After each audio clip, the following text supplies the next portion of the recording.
Magandang araw sa lahat ng tagapakinig dito sa Tamokski TV.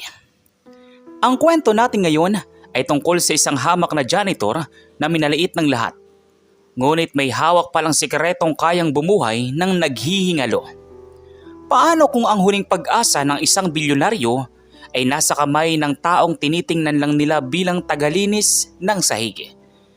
At anong misteryo ang bumabalot sa matandang ito na tila mas marami pang alam kaysa sa mga pinakamahusay na doktor sa mundo? Bago tayo magpatuloy sa ating kwento, ay maaari po ba akong makahingi ng isang subscribe at like sa kwentong ito? At sana po ay dumating sa inyo ang napakalaking blessings. Kaya hindi ko na po patatagalin ang ating kwento at simulan na po natin. Sa gitna ng naglalaki ang mga gusali at kumukutitap na ilaw ng Makati, matatagpuan ang St. Jude Premium Hospital, ang pinakamahal na pagamutan sa bansa. Ngunit sa loob ng Suite 777, ang pera ay tila walang silbi. Ang bilyonaryong si Khalid ay nakalood sa gilid ng kama ng kanyang kaisa-isang anak na si Gian. Ang binata ay tila isang kandilang nauubos na ang mitya. Gawin niyo ang lahat. Doblehin niyo. Triplihin niyo ang bayad. Huwag niyo lang hayaang mamatay ang anak ko. Sir Khalid, ginawa na namin ang lahat ng medical na paraan. Ang kanyang katawan ay hindi na tumatanggap ng gamot. Ang virus na dumapo sa kanya ay bago sa aming paningin. Sa totoo lang, himala na lang ang hinihintay natin. Habang nagtatalo ang mga doktor at umiiyak ang bilyonaryo, isang matandang lalaki na may suot na kupas na asul na uniforme ng janitor ang tahimik na nagpupunas ng sahig sa labas ng kwarto. Siya ay si Junel. Sa kabila ng kanyang edad, ang kanyang mga mata ay nananatiling matalas. Tila may nakikita siyang hindi nakikita ng iba. Dahan-dahang pumasok si Junel sa silid. Bit-bit ang kanyang map at timba. Huminto siya sa paanan ng kama ng Gian at tinitigan ang namumutlang mukha ng bata. Hindi himala ang kailangan niya, kundi tamang daloy ng enerhiya. Ang lason sa kanyang dugo ay hindi matatanggal ng kemikal, kundi ng ugat ng buhay. Biglang natahimik ang lahat. Lumingon si Dr. Castillo nang may halong inis at pagtataka. Hoy Lolo, ano bang ginagawa mo rito? Kita mong may emergency kami rito. Pasok ka ng pasok. Lumabas ka nga bago kita ipatanggal sa trabaho. Anong sinasabi mo, matanda? Alam mo ba kung gaano kasela ng lagay ng anak ko? Ginoong Khalid, nakikita ko ang itim na usok na bumabalot sa puso ng iyong anak. Sa loob ng 3 oras, kung hindi mailalabas ang laso na iyan, hihinto ang kanyang paghinga. Maaari ko siyang tulungan kung pahihintulutan niyo ako. Naririnig niyo ba ito? Isang janitor magtuturo sa atin kung paano gamitin ang pasyente. Lolo, baka nakakalimutan mo. Kami nag-aral ng 10 taon sa ibang bansa. Ikaw, baka pag-map lang ng saigang alam mo. Huwag kang makialam sa mga bagay na hindi mo naiintindihan. Ngumiti lang ng tipid si Junel. Hindi siya natinag sa pangungutya ng mga doktor na may matatayog na titulo. Nilapitan niya ng kaunti si Khalid. Ang karunungan ay wala sa diploma, kundi sa karanasan ng kalikasan. Ginoong Khalid, wala nang mawawala sa inyo. Ang mga doktor na ito ay sumuko na. Hayaan nyo na lang ba silang panoorin ng pagpanaw ng anak ninyo? O susubukan ninyo ang isang paraang hindi nyo pa nakikita? Nag-alinlangan si Khalid. Tiningnan niya ang kanyang anak na hirap huminga. At tiningnan na matandang janitor na tila may kakaibang aura ng kapayapaan. Ngunit bago pa makapagsalita si Khalid, sumingit muli si Dr. Castillo. Sir, huwag kayo makikinig sa baliw na ito. Baka kung ano pang ipainom o ilagay niya sa anak ninyo, lalong mapapabilis ang pagkawala niya. Security, ilabas ang taong ito.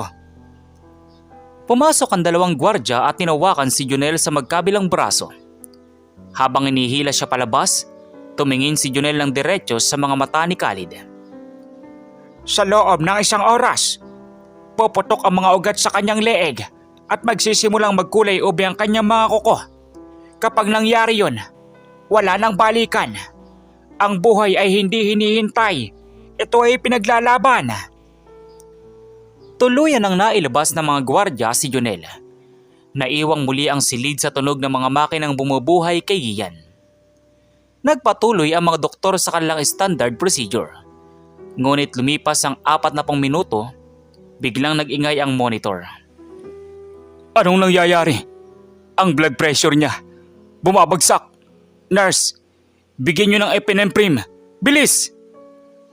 Ngunit habang tinitingnan ni Khalid ng kanyang anak, nanlaki ang kanyang mga mata sa takot. Eksaktong gaya ng sinabi ng matandang janitor, nagsimulang mamuo ang mga itim na ugat sa leeg ni Gian. At ang kanyang mga kuko ay nagkulay ubi na tila nabubulok na mula sa loob.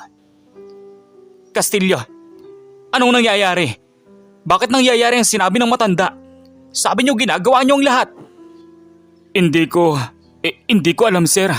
Hindi ito normal na sintomas ng kahit anong sakit. Umalis kayo sa harap ko. Hanapin niyo ang matanda. Hanapin niyo si Junel. Ngayon din. Dahil doon ay nagkagulong buong ospital. Ang bilyonaryong si Khalid mismo ang tumakbo sa hallway. Tinitingnan ang bawat sulok, bawat storage room, hanggang sa makita niya si Junel na tahimik na nakaupo sa isang bench sa garden ng ospital. Pinagmamasdan ang mga bulaklak. Lolo Junel, parang awa niyo na. Tulungan niyo ang anak ko. Tama kayo. Tama lahat ng sinasabi niyo. Nangyayari na. Handa ka na bang sumagal sa isang janitor, Ginoong Khalid? Handa ka bang isantabi ang iyong yaman at maniwala sa isang bagay na hindi kayang ipaliwanag ng iyong siyensya? Kahit ano, ibibigay ko ang lahat. Basta iligtas mo lang si Gian. Hindi ko kailangan ng iyong yaman. Ang kailangan ko ay ang iyong buong tiwala. Dahil ang gagawin ko ay magmumukhang imposible sa mata ng tao. Tumayo si Junel at kinuha ang isang maliit na bag na gawa sa balat ng hayop mula sa loob ng kanyang janitor cart. Puno ito ng mga tuyong dahon at isang maliit na botelya ng maitim na likido. Habang naglalakad sila pabalik sa Suite 777, hinarang silang muli ni Dr. Castillo at ng iba pang opisyal ng ospital. Sir Khalid, bawal ito. Lalabag tayo sa protocol ng ospital. Hindi namin hahayaang mamatay ang pasyente dahil sa pangkukulam ng matandang ito. Kung hahayaan ko kayo, mamamatay pa rin siya. Umalis kayo sa daan o bibilin ko ang ospital na ito ngayon din at ipapagiba ko ito sa harap ninyo. Natahimik ang lahat. Pumasok si Junel sa kwarto at inilak ang pinto. Pinatalsik niya ang lahat ng nurse at doktor. Tanging si Khalid lang ang naiwan sa loob. Inilabas ni Junel ang maitim na likido at kinuha ang isang maliit na karayom. Ngunit hindi ito basta-bastang karayom. Ito ay gawa sa ginto at may mga nakaukit na sinaunang simbolo. Dahan-dahang itinapat ni Junel ang karayom sa noo ni Gian. Biglang lumamig ang paligid. Ang mga ilaw sa loob ng kwarto ay nagsimulang kumislap-kislap. Gian, bumalik ka. Hindi mo pa oras. Sa isang mabilis na galaw, itinurok ni Junel ang karayom. Pero sa halip na dugo ang lumabas, isang maitim at mabahong usok ang nagsimulang lumabas sa ilong at tenga ng binata. Kasabay nito, ang heart monitor ay nagpakita ng isang mahabang linya. Gian? Anak? Huwag kang lalapit. Hayaan mong lumabas ang dumi. Ngunit ang hindi alam ni Khalid, may mas malalim pang dahilan kung bakit nagkasakit ang kanyang anak. Habang ginagamot ni Junel si Gian, isang misteryosong figura ang nakamasid mula sa CCTV room ng ospital.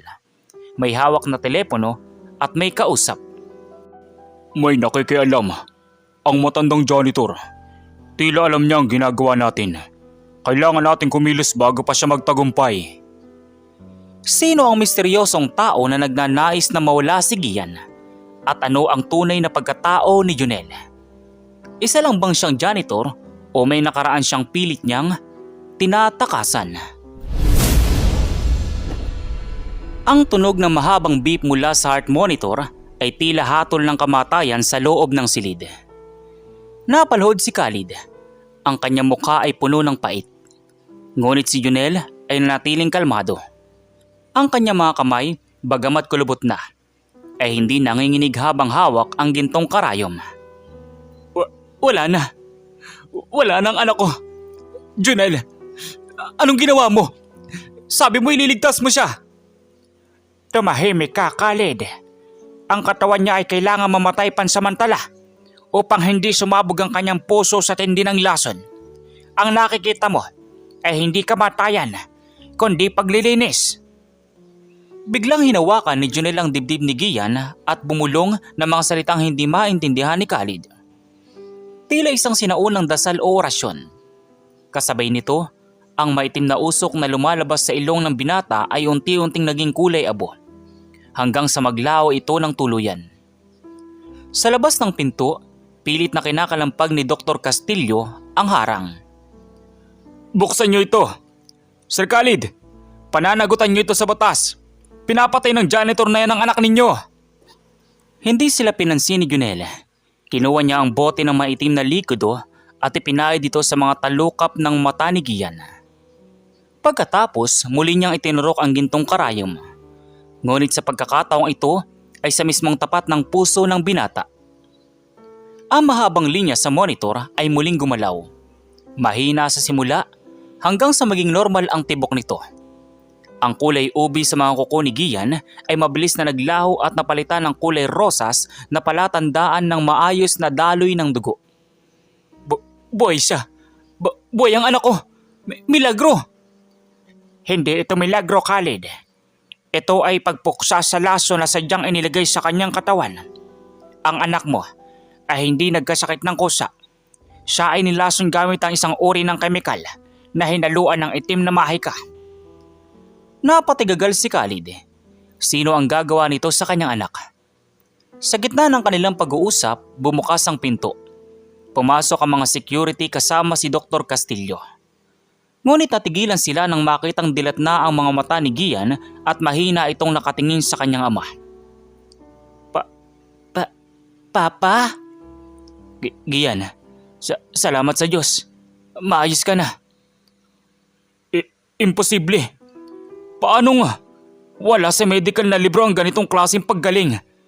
Lolo, anong ginawa mo? Hindi makapaniwalang tanong ni Dr. Castillo. Ang medisina nyo ay para sa katawan. Ang sa akin ay para sa buhay. Mag-ingat kayo, Dr. Castillo.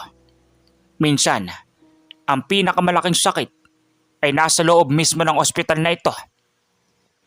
Pagkatapos sabihin iyon, tahimik na lumabas si Junel sa kwarto. Bitbit ang kanyang map at timba, na tila ba wala siyang ginawang kahanga-hanga. Nagbalik siya sa kanyang trabaho, ang maglinis ng sahig. Habang nangyayari ito sa kabilang dako ng ospital, ang misteryosong tao ay muling tumawag sa kanyang telepono. Galit na galit ito. Bumali ang plano. Ang matandang janitor. Nagawa niyang buhayin ng bata. Hindi ko alam kung sino siya. Pero mukhang alam niya ang ating ginagawa. Kailangan na nating iligpit ang matanda bago siya makapagsalita kay Khalid. Samantala, sa loob ng Suite 777, kinausap ni Khalid ang kanyang anak ng masinsinan matapos lumabas ng mga doktor. Gian, bago ka nawala ng malay, may nakain ka ba o may nakasalamuha na kakaiba? Papa, bago ako mahimatay sa opisina, binigyan ako ni Uncle Oscar ng bitamina. Sabi niya para daw sa stress ko sa trabaho. Pagkainom ko, biglang nagdilim ang paningin ko. Nanlamig si Khalid. Si Oscar ay ang kanyang nakababatang kapatid at ang tumatayong vice-presidente ng kanilang kumpanya. Hindi niya akalain na ang sarili niyang dugo ang magtatangkang kumuha sa buhay ng kanyang anak para sa kapangyarihan at yaman. Agad na ipinatawag ni Khalid ng kanyang mga private investigator. Ngunit bago pa siya makakilos, naisip niya si Junel. Kailangan niyang malaman kung sino talaga ang matandang janitor. Dahil doon ay pumunta si Khalid sa head of HR ng ospital. Gusto kong makita ang record ng janitor na nagngangalang Junel. Lahat ng impormasyon tungkol sa kanya, ibigay niyo sa akin. Sir, Sir Khalid, pasensya na po. Pero ang totoo niyan, wala kaming record ng isang Junel sa aming listahan ng mga empleyado. Ang mga janitor namin ay galing sa isang agency. At chinek ko na po ang listahan nila kanina. Walang Junel doon. Ano? Pero nakikita ko siyang naglilinis dito araw-araw. Imposibleng wala siyang record. Dali-daling lumabas si Khalid para hanapin si Junel sa mga hallway. Ngunit tila naglaho ito na parang bula. Ang mga kasamahang janitor ay nagsabing nakita nila itong papunta sa basement parking. Sa basement parking, habang naglalakad si Junel patungo sa kanyang lumang bisikleta, hinarang siya ng dalawang itim na sasakyan. Bumaba ang apat na lalaking nakasuot ng itim at may hawak na mga baril. Masyado kang madaldal, matanda. Sabi ng boss namin, dapat ka nang magpahinga ng matagal. Tumingin si Junel sa paligid. Wala nang tao sa basement. Ang apat na baril ay nakatutok sa kanyang dibdib at ulo. Ngunit sa halip na matakot, ibinaba ni Junel ang kanyang map at dahan-dahang tinanggal ang kanyang suot na sombrero. Akala ko ay matatahimik na ako sa paglilinis. Ngunit tila ang tadhana mismo ang ayaw akong pagpahingahin. Alam niyo ba kung sino ang kinakalaban niyo? Isang janitor. Huwag mo kaming patawanin. Mawawala ka din. Kasabay ng pagkalabit ng gatilyo, isang nakakabulag na liwanag ang lumabas mula sa kamay ni Junel. Sa isang iglap, ang apat na lalaki ay talsik sa pader. At ang mga bala ng baril ay tila tumigil sa hangin at nalaglag sa sahig na parang mga barya. Nang dumating si Khalid sa basement, nakita niya ang apat na lalaki na walang malay at nakatambak sa isang sulok. Ngunit si Junel, wala na doon. Ang tanging naiwan ay ang lumang sombrero at isang maliit na papel na may nakasulat na, ang lason ay hindi lang nasa dugo, kundi nasa loob ng iyong pamamahay. Bantayan mo ang iyong kapatid. At tungkol sa akin, kalimutan mo na ang nakita mo. Ako ay isa lamang anino ng nakaraan. Sino ba talaga si Junel? Bakit mayroon siyang kapangyarihang hindi pangkaraniwan? At paano haharapin ni Khalid ang katotohanan na ang sarili niyang kapatid ang nagtangkang pumatay sa kanyang anak? Gabi na sa mansyon ng mga Khalid. Ngunit ang paligid ay tila nababalot ng isang mabigat na ulap. Pagkatapos na nangyari sa ospital, agad na nagigpit ng seguridad si Khalid. Hindi niya mabitawan ang papel na iniwan ni Junel. Ang bawat salita doon ay tila isang babala na nagmumula sa kabilang mundo. Sa loob ng kanyang study room, nakaupo si Khalid habang kaharap ang kanyang kapatid na si Oscar. Si Oscar ay printing nakaupo. Humihit-hit ng mamahaling tabako, tila walang alam sa nangyayari. Oscar, kamusta ang kumpanya nung wala ako sa opisina dahil sa pagbabantay kay Gian? Maayos naman kuya. Medyo mabagal ang galaw dahil lahat ay nag-aalala sa pamangkin ko. Balita ko, milagro raw ang nangyari. Sabi ng mga tauhan ko sa ospital, gumaling daw si Gian dahil sa isang janitor. Tumayo si Khalid at dahan-dahang lumapit sa bintana. Tumingin siya sa malayo bago muling nagsalita. Hindi lang gumaling si Gian, Oscar. Nalaman ko rin kung bakit siya nagkasakit. May nagbigay sa kanya ng laso na hinaluan ng itim na sining. At alam mo ba kung anong pinakamasakit? Ang laso na iyon ay galing sa taong pinagkakatiwalaan niya. Bagyang napatigil si Oscar sa paggitit ng tabako. Sandaling naging matigas ang kanyang muka. Ngunit agad din itong napalitan ng isang mapanlokong tawa.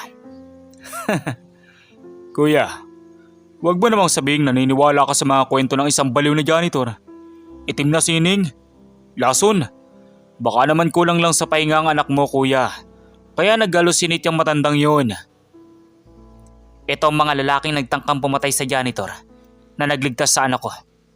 Ang lalaking ito, Oscar, ay nasa payroll ng iyong security agency. Huwag mo na akong paikutin. Nagdilim ang mukha ni Oscar. Wala nang mapagkunwaring ngiti. Tumayo siya at itinapon ang tabako sa sahig. Masyado ka kasing malambot, Khalid. Ang yaman natin ito. Dapat ay sa akin napunta kung hindi ka lang paborito ni tatay. At ang anak mo, siyangad lang sa pag-upo ko bilang CEO. Sayang, konti na lang sana. Pero huwag ka mag-alala, hindi pa tapos ang laban. Kung hindi ko napatay ang anak mo sa lason, tatapusin ko kayong dalawa ngayon din. Biglang bumukas ang pinto at pumasok ang 5 bodyguard ni Oscar. Lahat ay may hawak na baril. Napaatras si Khalid. Ngunit sa gitna ng tensyon, isang pamilyar na boses ang narinig mula sa balkonahe ng study room. Ang ingay nyo namang magkapatid. Hindi ba kayo naturuan na magulang ninyo na ang pamilya hindi pinapatay para sa pera? Lahat ay napatingin sa balkonahe. Doon, nakatayo si Junel. Wala na siyang suot na uniforme ng janitor. Suot niya ngayon ay isang itim na tunic na may mga gintong borda. Isang kasuotan na tanging ang mga matataas na master ng sinaunang sining ang nagsusuot. Ikaw na naman. Tapusin ang matandang yan. Bilis! Utos ni Oscar. Nagpaputok ng baril ang mga tauhan ni Oscar. Pero ang mga bala, bago pa man dumapo kay Junel, ay biglang nag-apoy at naging abo sa hangin. Humakbang si Junel pababa mula sa balkonahe. Sa bawat tapak niya, ang sahig ay tila nayayanig. Ginoong Oscar, ang iyong kasamaan ay umabot na sa langit. Ang kapangyarihang ginamit mo para lasunin ang iyong pamangkin ay hiram lamang sa isang madilim na linalang. At ngayon, kukunin ko na ang kabayaran. Itinaas ni Junel ang kanyang kamay. Isang malakas na hangin ang umikot sa loob ng silid. Ang mga bodyguard ay tumalsik sa labas ng pinto na tila mga dahon. Si Oscar naman ay tila nanigas sa kanyang kinatatayuan. Hindi makahinga habang ang kanyang mga mata ay unti-unting nagiging itim. Sino ka ba talaga? Hindi ka lang isang janitor. Ang pangalan ko ay kinalimutan na ng panahon. Ngunit noong unang panahon, tinatawag nila akong ang bantay ng 7 ginto. Ako ang huling henerasyon ng mga manggagamot na pinili ng kalikasan. At ikaw, Oscar, ay lumabag sa batas ng buhay. Sa isang iglap, itinuo ni Junel ang kanyang palad sa dibdib ni Oscar. Isang itim na anino ang humiwalay sa katawan ni Oscar at mabilis itong hinuli ni Junel gamit ang kanyang gintong karayom. Ang anino ay tumili ng napakasakit bago ito naglaho. Dahil doon, nalugmok si Oscar sa sahig. Walang malay ngunit buhay. Nawala ang itim sa kanyang mga mata. Ngunit halatang nawala na rin ang kanyang lakas. Junel, salamat. Paano kita mababayaran? Sabihin mo lang, kahit kalahati ng ari-arian ko. Sabi ko sa iyo, Khalid, hindi pera ang hanap ko. Ang hanap ko ay katahimikan. Nagtrabaho ako bilang janitor sa ospital dahil gusto kong makita kung paano ginagamit ng tao ang kanilang buhay. Marami akong nakitang sakim, gaya ng kapatid mo. Lumapit si Junel kay Khalid at may iniabot na isang maliit na kristal. Ibigay mo ito kay Gian. Proteksyon ito laban sa mga hindi nakikitang panganib. At tungkol sa kapatid mo, hayaan mong ang batas ng tao ang humatol sa kanya. Tapos na ang trabaho ko dito. Teka, Junel, saan ka pupunta? Maaari ka ba manatili rito? Kailangan ka ng mundo. Ang mundo ay may sariling paraan ng pagpapagaling sa kanyang sarili. Minsan, kailangan lang ng isang tagalinis para simulan ang pagbabago. Naglakad si Junel palabas ng mansyon. Ngunit sa labas ng gate, isang itim na SUV ang naghihintay sa kanya. Isang babaeng may suot na salamin at mukhang mataas na opisyal ng gobyerno ang bumaba at nagbigay pugay kay Junel. Master Junel, kailangan kay sa headquarters. May bagong banta sa itim na sining na lumalabas sa ibang bansa. Akala ko'y makakapag-map na lang ako habang buhay. Sige, tara na. Sumakay si Junel sa sasakyan at mabilis itong umalis. Ngunit sa loob ng mansyon ni Khalid, habang tinitingnan ang kristal na iniwan ni Junel, may napansin siyang nakaukit sa ilalim nito. Isang pangalan na nagpabagsak sa kanyang tuhod sa gulat. Junel? Junel Del Pilar? Ang bayaning doktor na balitang namatay na noong nakaraang siglo. Posible ba ito? Patapos na ba ang misyon ni Junel? O ito pa lang ang simula ng isang mas malaking laban sa kadiliman? At ano ang tunay na ugnayan ni Junel sa kasaysayan ng ating bansa? Sa loob ng isang mabilis na itim na SUV, tahimik na nakatingin si Junel sa labas ng bintana habang binabaybay ang daan patungo sa isang sikretong pasilidad sa labas ng Metro Manila. Katabi niya ang babaeng nagngangalang Agent Sara, ang pinuno ng sangay ng kalikasan. Isang lihim na departamento ng gobyerno na humahawak sa mga kasong hindi kayang ipaliwanag ng siyensya. Master Junel, humihingi kami ng paumanhin sa panggambala sa inyong katahimikan sa ospital. Pero ang sitwasyon sa timog ay lumalala na. Ang mga anino ng dagat ay muling nagpapakita at gumagamit sila ng laso na katulad ng nakita nyo sa anak ni Khalid. Hindi lang laso ng ginamit nila kay Gian. Ginamit nila ang itim na agimat. Isang uri ng mahika na matagal ko nang sinubukang ibaon sa limot. Ang ibig sabihin nito, Sarah, may nagbukas ng pintuan ng sumpa. Samantala, naiwan si Khalid sa kanyang mansyon at tila tuliro. Hindi siya makapaniwala na ang taong naglilinis ng kanyang sahig ay isang nilalang na tila hindi tinatablan ng panahon. Sinubukan niyang ipaimbestiga ang pangalang Junel Del Pilar.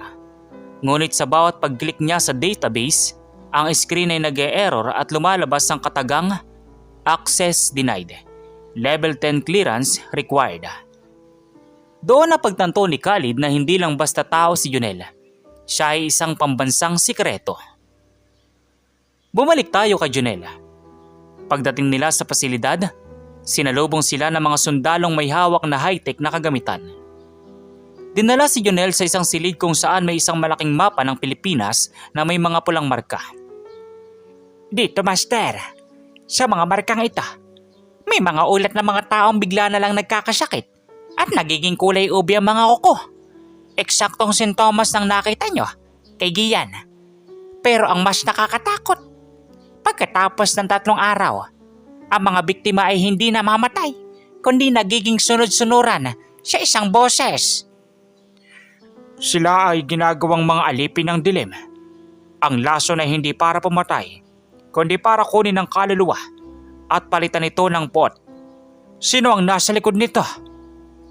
Biglang namatay ang mga ilaw sa buong pasilidad. Ang mga monitor ay nag-flicker at lumabas ang isang mukha na nakasuot ng puting maskara.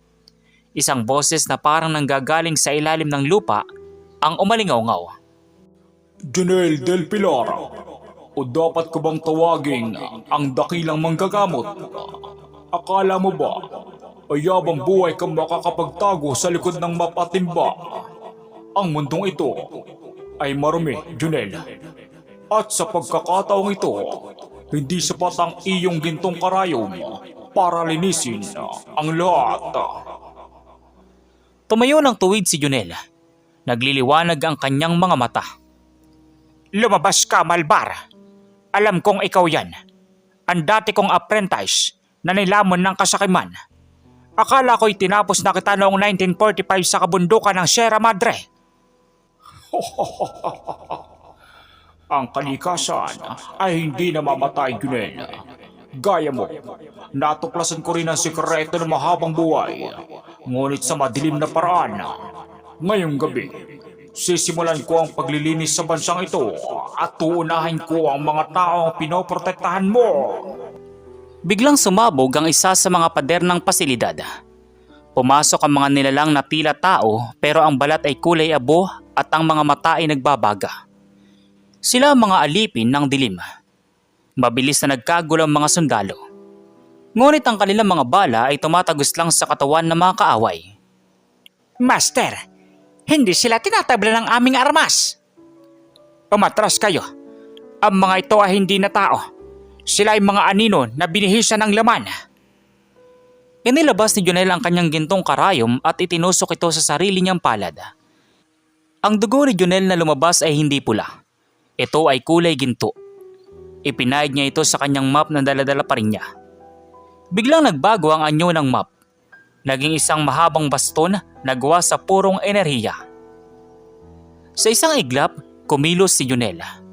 Ang bawat tampas ng kanyang baston ay naglalabas ng liwanag na nagpapatunaw sa mga alipin ng dilim.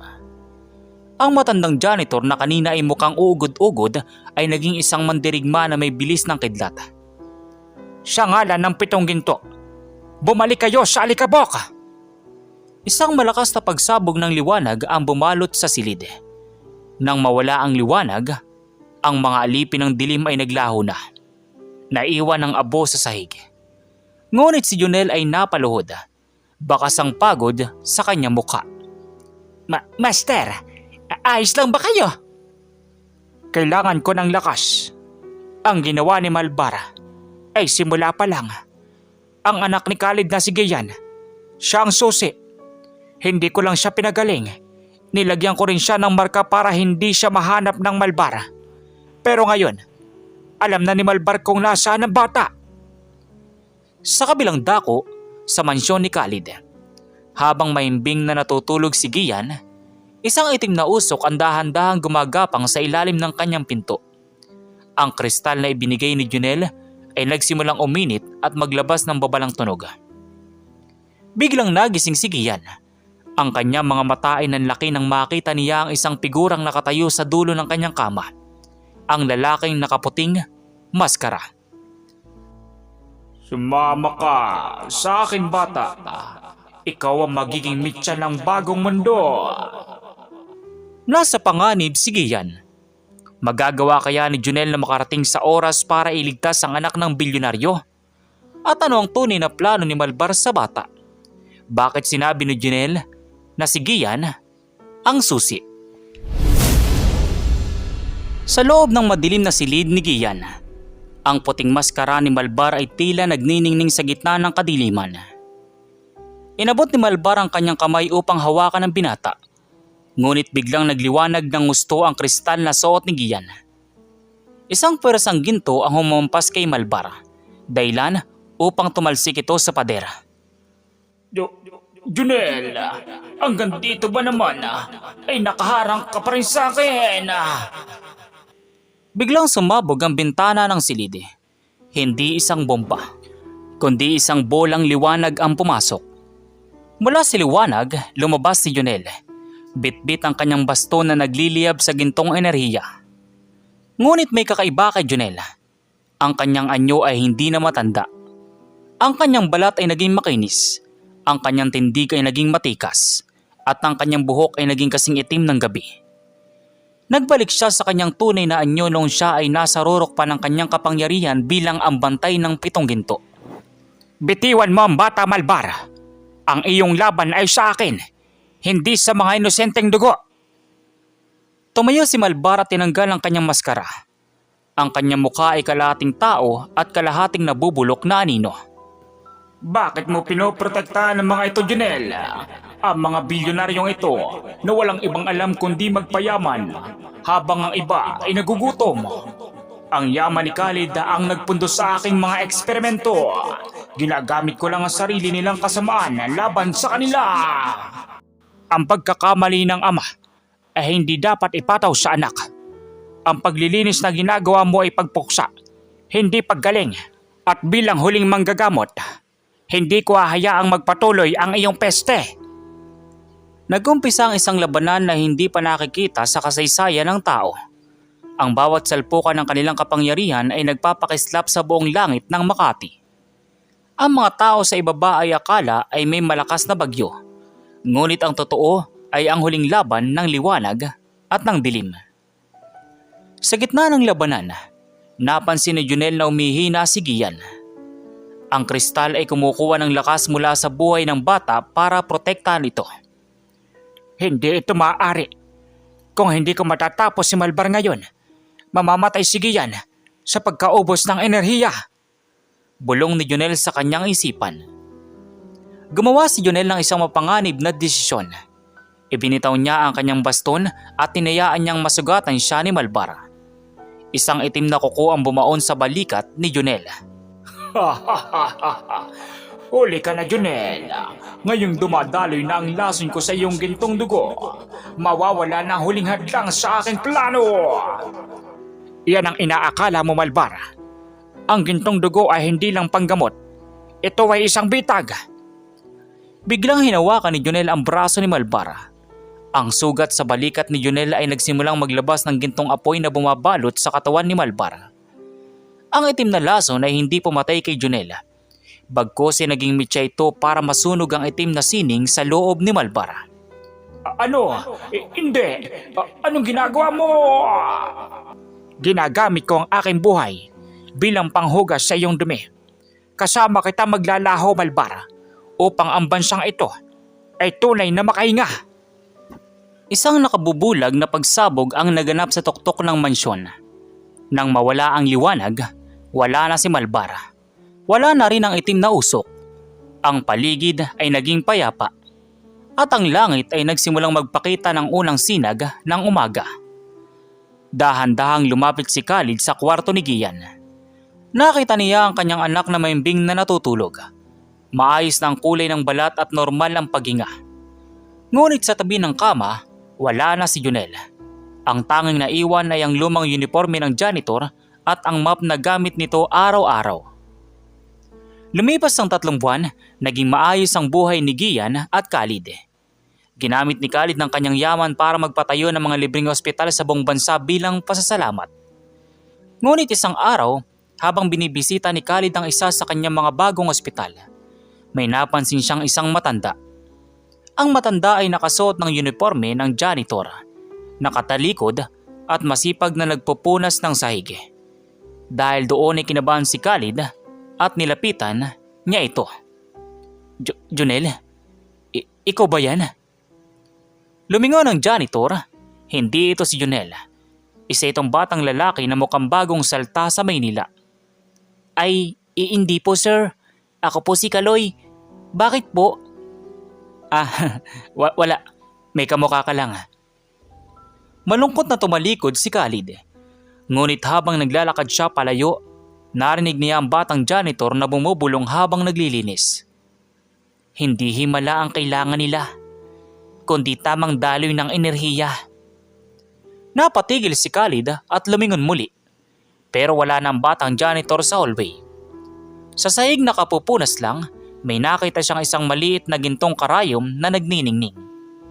Doon napagtanto ni Khalid na hindi namatay ang bantay. Nagpapalit-palit lang siya ng anyo. Si Junel ay maaaring wala na sa kanyang dating anyo.